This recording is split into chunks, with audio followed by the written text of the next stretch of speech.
अभी ये जो कंपनी है ना, 95 रुपये के आसपास जो आपको दिख रही है, ये आगे आने वाले टाइम पे, मतलब आगे आने वाला टाइम कौन सा, ये लॉन्ग टर्म इन्वेस्टमेंट है। लॉन्ग टर्म इन्वेस्टमेंट हमेशा 5 से लेकर 10 साल तक के लिए होता है। तो आगे आने वाले टाइम पे ये हमें 1000 या फिर 500 का हाई आराम से दिखा देगा ये शेयर। ठीक है, क्यों? क्योंकि कंपनी भी वेलकम है जी आप सभी का लॉन्ग टर्म इन्वेस्टमेंट की इस सीरीज़ में। तो आज अपन जिस कंपनी के बारे में बात करने वाले हैं उस कंपनी का नाम है एनबीसीसी। कंप्लीट एनालिसिस करेंगे आज की इस वीडियो में अपन इस कंपनी के बारे में कि अभी इस कंपनी के शेयर को खरीदने का सही समय है या नहीं है, और अगर आपने पहले से खरीद रखा है तो आप इसे लॉन्ग टर्म के लिए होल्ड कर सकते हो या नहीं। और हाँ, I am not a SEBI registration member. यह वीडियो मैं केवल एक एजुकेशन पर्पज़ के हिसाब से बना रहा हूँ। अगर आप कुछ भी इन्वेस्ट करते हो या इन्वेस्ट करने का सोच रहे हो तो एक बार अपने फाइनेंसर से ज़रूर डिस्कस कर लीजिएगा। अगर आप इंट्राडे ट्रेडिंग करते हो या इंट्राडे ट्रेडिंग में इंटरेस्टेड हो तो बायो में लिंक है अपने इस टेलीग्राम चैनल का, आप इस चैनल को ज्वाइन कर सकते हो। यहाँ पर आपको एक कंप्लीट ट्रेडिंग कोर्स की प्लेलिस्ट देखने को मिल जाए, जिसमें बेसिक से लेके एडवांस कंप्लीट पूरा कोर्स देखने को मिल जाएगा। इसी के साथ साथ एवरीडे आपको इस चैनल पर कुछ डेमो ट्रेड भी देखने को मिल जाएगी।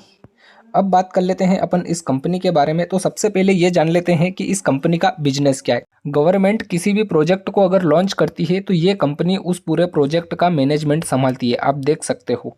ठीक है, अब अपन बात कर लेते हैं इस कंपनी के मार्केट कैप की। तो आप देख सकते हो कंपनी का मार्केट कैप है 25,734 करोड़ का। इस कंपनी के ऊपर कर्जा कितना है आप देख सकते हो, केवल 41 लाख का, मतलब नाम मात्र। एक साल के अंदर इस कंपनी के शेयर का लो और हाई कितना है, अगर लो की बात करें तो वो है 64 रुपये के आसपास का, और हाई की अगर अपन बात करें तो हाई है इसका 140 का। ठीक है, करंट प्राइस कितना चल रहा है अभी इसका आप देख सकते हो 95 रुपये। बुक वैल्यू कितनी है इस शेयर की आप देख सकते हो 8 रुपये 66 पैसे। आरओई कितना है इसका 24.8%। आरओसी कितना है इसका 32%। पीई कितना है इसका 46.40। ठीक है, प्रॉफिट आफ्टर टैक्स, मतलब ओवरऑल ये कंपनी प्रॉफिटेबल कंपनी है। प्रमोटर होल्डिंग आप देख सकते हो 61.80% की हमें यहाँ पर प्रमोटर होल्डिंग देखने को मिल रही है। प्रॉफिट में ग्रोथ हो रही है या नहीं हो रही है आप देख सकते हो 34.20% की प्रॉफिट में ग्रोथ देखने को मिल रही है। प्राइस टू बुक वैल्यू कितनी है इसकी 11 रुपये की। ठीक है, क्या ये कंपनी अपने शेयर होल्डर को डिविडेंड पे करती है आप देख सकते हो 0.44% का ये अपने सभी शेयर होल्डर को डिविडेंड पे करती है। फेस वैल्यू कितनी है इसकी 1 रुपये की। रिटर्न ऑन एसेट्स आप देख सकते हो 4.16%। ठीक है, तो ये तो कुछ इंपॉर्टेंट टॉपिक हो गए। अब बात कर लेते हैं अपन कंपैरिजन की कि भाई साहब इस कंपनी का कंपैरिजन हमें किस किस कंपनी के साथ देखने को मिल रहा है। तो भाई साहब ये है कंपैरिजन वाला सेक्शन, आप देख सकते हो यहाँ पर केवल 2 कंपनियों का नाम है। सबसे ऊपर है एनबीसीसी, ठीक है, जिसका मार्केट कैप भी हमें इस कंपनी से अच्छा खासा देखने को मिल रहा है। ठीक है, अब अपन बात कर लेते हैं प्रॉफिट और लॉस वाले सेक्शन की कि भाई साहब ये जो कंपनी है ये ओवरऑल प्रॉफिट जनरेट कर भी रही है या नहीं। तो भाई साहब ये है प्रॉफिट और लॉस वाला सेक्शन, आप देख सकते हो 2014 से लेके 2024 की ये रिपोर्ट है। सबसे पहले सेल्स वाले सेक्शन में अपन देखने तो देख लीजिए, सेल्स से इस कंपनी की लगातार हमें इंक्रीज होती हुई दिख रही है। अगर अपन एक्सपेंसेस की बात करें तो एक्सपेंसेस भी इस कंपनी के लगातार इंक्रीज होते हुए ही दिख रहे हैं। ऑपरेटिंग प्रॉफिट की अगर अपन बात करें तो ऑपरेटिंग प्रॉफिट भी बीच में कुछ कम हुआ है, लेकिन एंड ऑफ द एंड ये हमें बढ़ता हुआ ही दिख रहा है। अदर इनकम की अगर अपन बात करें तो देख लीजिए कंपनी की अदर इनकम भी हमें अच्छी खासी दिख रही है। प्रॉफिट बिफोर टैक्स की अगर अपन बात करें कि टैक्स वैक्स सब कुछ काटने से पहले क्या कंपनी प्रॉफिट में रही है, तो आप देख सकते हो 2017 से लेके 24 तक ये प्रॉफिट में ही रही है। नेट प्रॉफिट की अगर अपन बात करें कि टैक्स वैक्स सब कुछ काटने के बाद क्या कंपनी के हाथ में कुछ नेट प्रॉफिट आया है भी नहीं आया है, तो आप देख सकते हो 2014 से लेके पूरा 2024 तक लगातार इस कंपनी ने प्रॉफिट ही जनरेट करा है। अब अपन बात कर लेते हैं बैलेंस शीट की कि भाई साहब इस कंपनी की बैलेंस शीट आखिर क्या बोल रही है। तो भाई साहब ये है बैलेंस शीट वाला सेक्शन, आप देख सकते हो 2014 से लेके 2024 की रिपोर्ट। इक्विटी कैपिटल की अगर अपन बात करें तो आप देख सकते हो 2017 में 180, तो वो ही है अभी 2024 में भी।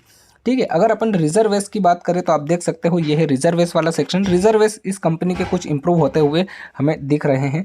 टोटल लाइबिलिटी और एसेट्स की अगर अपन बात करें तो ये है कंपनी के एसेट्स और ये है कंपनी की लाइबिलिटी। जितने एसेट्स हैं उतने लाइबिलिटी भी कंपनी के पास अवेलेबल है। ठीक है, अब अपन बात कर लेते हैं इन्वेस्टर की कि भाई साहब इस कंपनी के शेयर किस किस ने कितने होल्ड कर रखे हैं।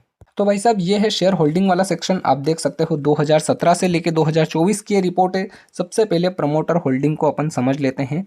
तो 2017 में प्रमोटर के पास 75% शेयर थे। ठीक है, इन्होंने बीच में कुछ प्रॉफिट बुकिंग करी है 2020 के आसपास, और 61.75% शेयर रखें, जो कि अभी भी 2024 में अच्छे खासे इनके पास हमें दिख रहे हैं। मतलब इन्होंने अभी तक 61.75% शेयर होल्ड करके रखे हुए हैं। ठीक है, कब से? 2017 से ही। एफआईआई की अगर अपन बात करें तो आप देख सकते हो एफआईआई के पास 2017 में 4 शेयर थे, थोड़ा इन्होंने और इंक्रीज करे, बीच में कुछ प्रॉफिट बुकिंग, और अभी अगर करंट में देखें तो 4.05% शेयर अभी भी अवेलेबल है। डीआईआई की अगर अपन बात करें तो डीआईआई के पास 2017 में 10% शेयर थे, 19 में थोड़ा और इंक्रीज करे, 20 में फिर इंक्रीज करे, और अभी करंट में अगर आप देखोगे तो 9.13% शेयर डीआईआई के पास है। ठीक है, मतलब यहाँ पर डीआईआई ने कुछ ज़्यादा खास प्रॉफिट बुकिंग नहीं करी है, वो अपनी होल्डिंग को लेके अभी भी बैठे हैं। अब अपन बात कर लेते हैं पब्लिक की। पब्लिक कौन? आप में अपन जैसे छोटे रिटेल ट्रेडर। तो 2017 में पब्लिक के पास 10.98% शेयर। उसके बाद अगर आप देखोगे तो जैसे जैसे यहाँ पर प्रमोटर ने अपनी होल्डिंग को बेचा है, वैसे वैसे यहाँ पर पब्लिक ने इंक्रीज करा है, और अभी करंट पब्लिक के पास कितने शेयर हैं? 25% शेयर। ठीक है, यहाँ पर सबसे मेन बात आती है केवल एक, वो होती है प्रमोटर होल्डिंग की, कि भाई साहब कंपनी के जो प्रमोटर है वो अपनी कंपनी के शेयर को होल्ड करके बैठे हैं या नहीं बैठे हैं, और कितना परसेंट कंपनी के शेयर को होल्ड करके बैठे। तो देखो, कंपनी के शेयर जो है वो 2017 से ही अपने प्रमोटर होल्ड करके बैठे हुए हैं, और अच्छी खासी क्वांटिटी में होल्ड करके बैठे हैं। इसी के साथ साथ अगर आप यहाँ पर देखोगे तो एफआईआई और डीआईआई ने भी अच्छी खासी यहाँ पर पोजीशन बना रखी है। ठीक है, अब देखो स्मार्ट लोग जो हैं एफआईआई डीआईआई वो कभी भी उस कंपनी में अपना पैसा निवेश नहीं करेंगे जिस कंपनी का फंडामेंटल स्ट्रांग नहीं होगा। वो उसी कंपनी में इन्वेस्ट करेंगे जिस कंपनी का फंडामेंटल अच्छा खासा स्ट्रांग हो, और वो आगे जाके अच्छा खासा ग्रो करे। ठीक है, अब अपन बात कर लेते हैं चार्ट की, कि भाई साहब आखिरकार इस कंपनी का चार्ट क्या बोल रहा है। तो भाई साहब ये कंपनी का चार्ट है जिसे हम 1 मंथ के टाइम फ्रेम पे देख रहे हैं। आप देख सकते हो 2 अप्रैल 2012 में ये कंपनी आई थी। ठीक है, तब इसका शेयर प्राइस आया था 4 रुपये पे। 4 रुपये से इसने कितना हाई लगाया है आप देख सकते हो, ये है इसका हाई लगभग यहाँ पर 95 रुपये के आसपास। ठीक है, अगर ओवरऑल हाई की अगर अपन बात करें तो आप देख सकते हो ये है इस कंपनी का ओवरऑल हाई, कितना? 140 के आसपास। ठीक है, अब देखो यहाँ से कंपनी सीधा ऊपर, फिर हमें एक प्रॉफिट बुकिंग। अब ये जो प्रॉफिट बुकिंग है ये है 2020 से। उसके बाद अगर आप देखोगे तो अपन 2014 से देख रहे हैं। आप देख सकते हो लगातार कंपनी प्रॉफिट कर रही है, ऊपर जा रहा है। हल्का फुल्का ये जब नीचे आया है तो इसको आप बोल सकते हो कि जब यहाँ पर प्रमोटर ने अपने शेयर को बेचा था, जो प्रॉफिट बुकिंग करी थी, उस वजह से यहाँ पर हमें एक प्रॉफिट बुकिंग देखने को मिली। ठीक है, उसके बाद अगर आप देखोगे तो देखिए यहाँ पर एक थोड़ा बहुत कंसोलिडेशन, लगातार फिर इसने अप मूव ही दिया है। ठीक है, और अभी ये जो आप डाउनफॉल देख रहे हो, इस डाउनफॉल का 2 रीज़न हो सकते हैं। एक, या तो पब्लिक अपना कुछ थोड़ा बहुत प्रॉफिट बुकिंग कर रही है, या फिर यहाँ पर ये जो पूरा इंडियन स्टॉक मार्केट अभी गिरा हुआ है उसका इस पर भी कुछ सेंटीमेंट या इस पर भी कुछ असर हो रहा है। अगर हम इस महीने की बात करें तो आप देख सकते हो इस महीने में ये जो कैंडल है अच्छा खासा अप मूव हमें दिखा रही है। कितना लो है? लगभग अगर आप देखोगे तो 80 के आसपास। ठीक है, और 95 पे ये पहुंच चुकी है। ठीक है, ये आप देख सकते हो। अगर अपन इसका लो देखें तो 80 नहीं 78 के आसपास का लो है, और 78 से ये वापस से 96-97 जा चुका है। ठीक है, तो अब हो सकता है कि यहाँ से वापस से ये हमें एक अच्छा खासा अप मूव दे।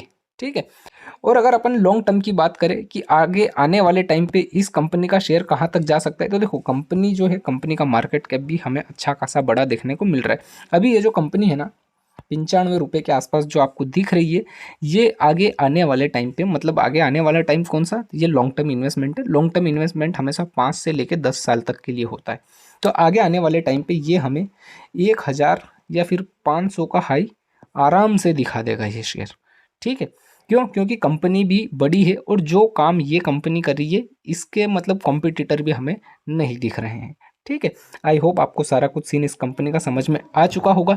वीडियो को लाइक कीजिएगा, और हाँ, कमेंट करके ज़रूर बताइएगा कि अगली वीडियो में किस कंपनी के ऊपर बनाऊं। और चैनल पर नए हो तो चैनल को भी सब्सक्राइब कर लीजिएगा। इस चैनल पर आपको स्टॉक मार्केट से रिलेटेड सारी न्यूज़ खबरें मिलती रहेगी। मिलते हैं अगली वीडियो में।